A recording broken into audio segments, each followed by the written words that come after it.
to my channel. Today's video is going to be a lot of fun as usual because it is our monthly favorites. It's already October, which is complete and sheer insanity, and I bet as soon as I exit this house there's going to be pumpkins everywhere, but I look forward to it. I absolutely love the fall season. In fact, it kind of rivals the winter season. By the time winter comes around, I think pumpkin especially, because for some weird reason we all really love pumpkin. So when winter comes around, we are still really into it, but the pumpkin scent gets more marshmallowier, more spicy, and so there's just so much fun to look forward to in the next few seasons. It gets really hectic and busy, and I feel the more grown up you get, the more you get pushed to the top of the family line, as everybody does, and the holiday season gets crazier because now you're the one who's making all the rules and sharing the traditions and, you know, making the schedule. You're the one that has to work, hence why you're making the schedule. It gets very crazy to think, because it's like, it's still sort of a bit of an out-of-body experience if the elders in your family are the ones being told what time to show up. Very strange. So with that being said, we have some favorites, and now this has been a fun and crazy month for me. I got promoted to a counter manager position at my store, and I started around September 18th. So this month especially has been a lot of turnover. As a lot of you guys know, I was working for a brand where we had to wear the same exact makeup day in and day out, and it was very boring, and hence why I didn't film a lot of tutorials specifically. And I tried to come up with more, I guess, fun and more knowledgeable content, and it's part of why I devised the More You Know, because the More You Know series, because I was so bored with having to wear the same makeup every single day, and I could not just not show up on camera. I didn't know how long I was going to continue to work for them, because I wasn't just going to call it quits because I had to wear the same makeup every day. So it's super fun for me now to be able to shed a brand uniform, be back in black, and wear what I want to wear in any silhouette as long as it's black, and wear the makeup I want to wear.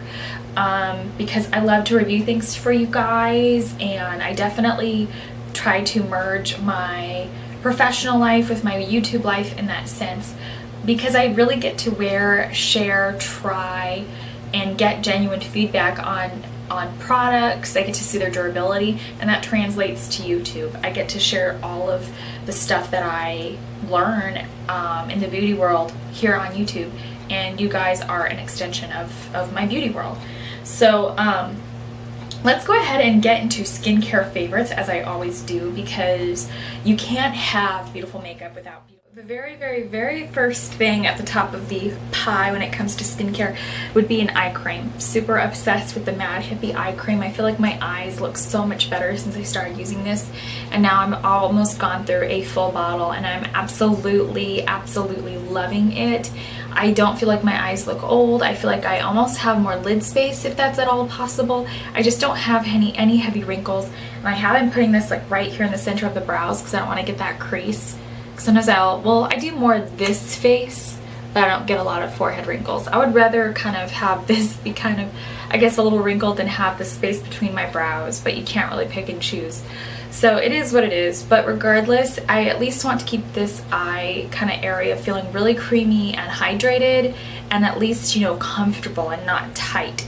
So I absolutely love this, and the anti-aging agent in here is white tea and peptides, so I absolutely love it. Now, the next product in here that I'm absolutely loving is from Stemology. So a very big thank you to Stemology for sending me some of your skincare to try.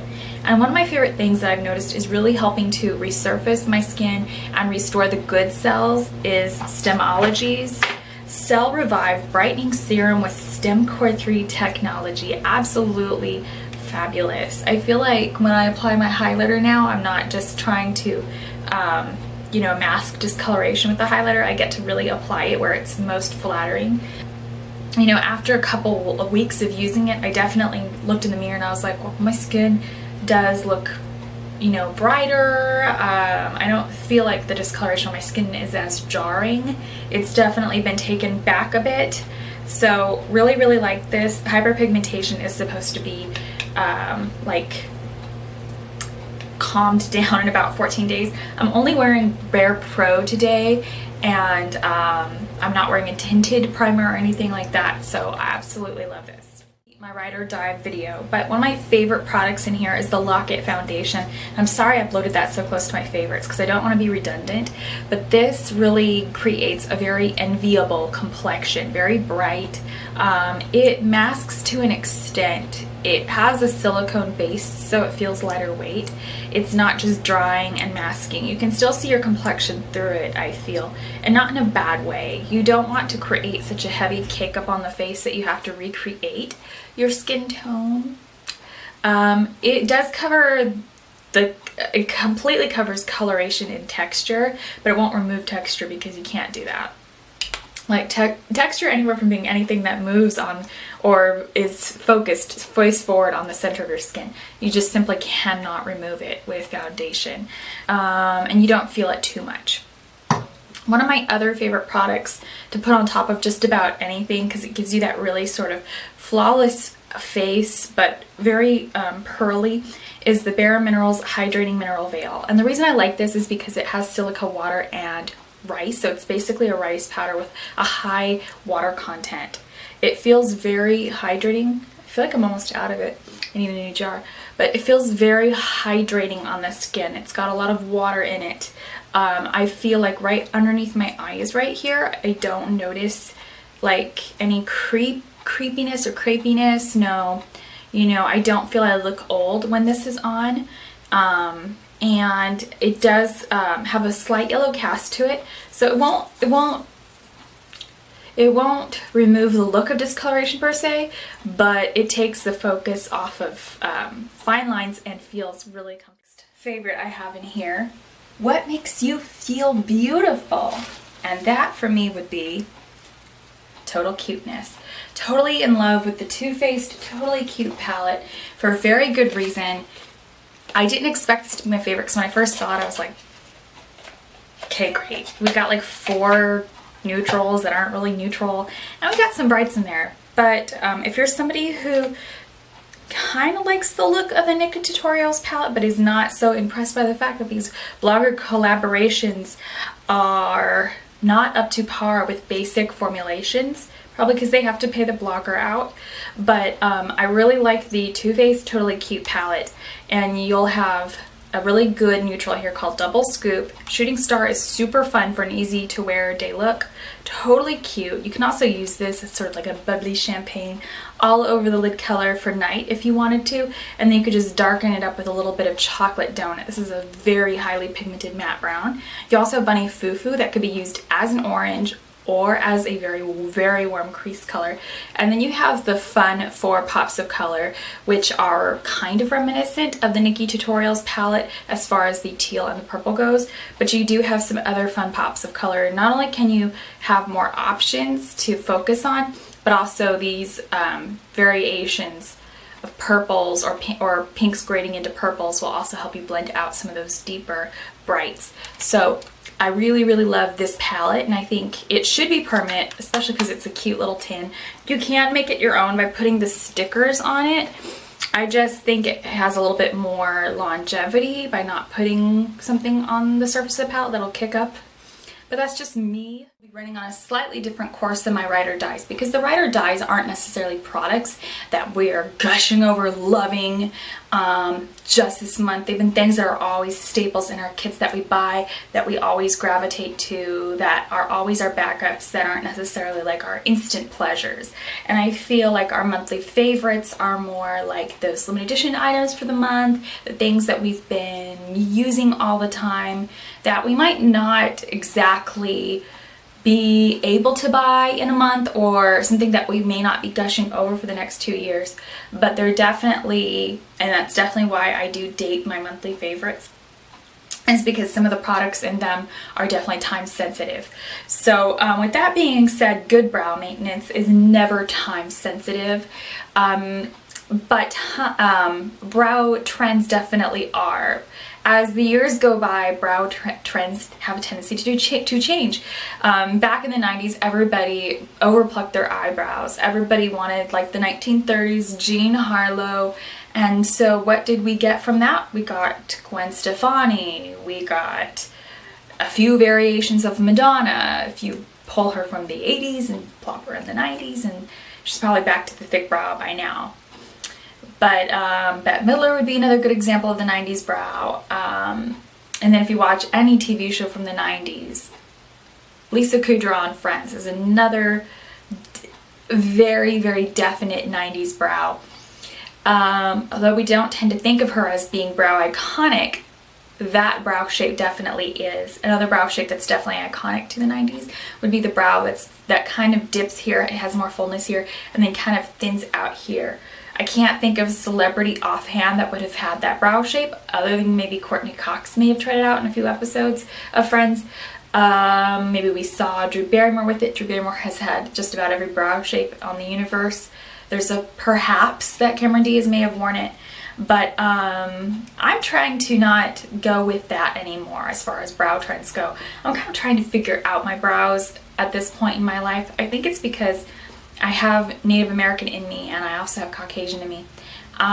Personally, I'm trying to figure out, I guess, my brow shape for me.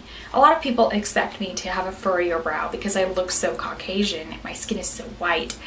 And when it all comes down to it, even my hair texture is not entirely Caucasian. But when I go to threading salons, sight seen, I'm very Caucasian looking. And they always ask me about my brows. They're very sparse looking. They nearly have absolutely no pigment, no color to them. Part of that's because I was kind of born with fairly fair colored eyebrows, very ashy eyebrows. My natural color is a very ashy dark brown. But when I overplucked them in the 90s, they never really entirely grew back. And so when I try to grow them back, they just look messy. They're very hard to fill in. They look heavy when I try to fill them in because I really have to draw on the skin. I can't just fill in the brow. And so I actually went to a threading shop and threaded what I have that's really good and got rid of everything else that was kind of a mess because it was just causing too much stress in the morning filling them in. I probably should get them tattooed on, but kind of leery of that. I've seen so much bad brow tattoos and people have asked me to alter them and cover them, and so it's just such a gigantic horror story from what I've seen. So I got them all threaded, which I'm totally obsessed with threading now. I threw away my tweezers. I'm never gonna do self brow maintenance harm anymore. And I picked up the Dip Brow Pomade in Caramel. I'm absolutely loving it because the brow doesn't look too overdone or dark. It doesn't look domineering. So I'm absolutely in love with the Dip Brow again this month, but definitely loving the shade Carrot. Fun like the last couple months, and it's been very interesting for me in my life, transitioning and changing. Everything's been changing. But I picked up, one of my favorite colors I picked up was the Anastasia Beverly Hills Brow, this is not a brow product, sorry. The Anastasia Beverly Hills Liquid Lipstick in Soft Lilac. This is an absolute favorite of mine. Every time I wear it, somebody asks me what it is.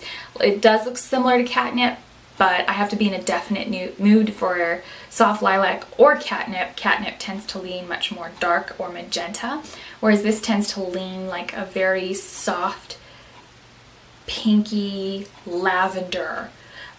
So I really do adore soft lilac. It's gonna be so gorgeous for fall with burgundy tops and clothes. And this is so good with a soft kind of little shaded in brown chestnut eye. I really like this if I'm going for a little bit more than a nude lip. So absolutely, absolutely love soft lilac. And I highly recommend anybody who's looking for like a good lavender that's very forgivable, because that tinge of pink, to pick up blush. And that is this Too Faced Sweethearts Perfect Flush Blush in the shade Sparkling Bellini. This is so forgiving, so beautiful, and I bet it would look beautiful on deeper skin tones too. It'll just be just that right amount of perfect peach. And so don't be afraid of the name Sparkling Bellini. It doesn't look like a glitter bomb on. So gorgeous. I highly recommend checking that one out if you can get any blush from Too Faced to try this out. A few things coming up this month.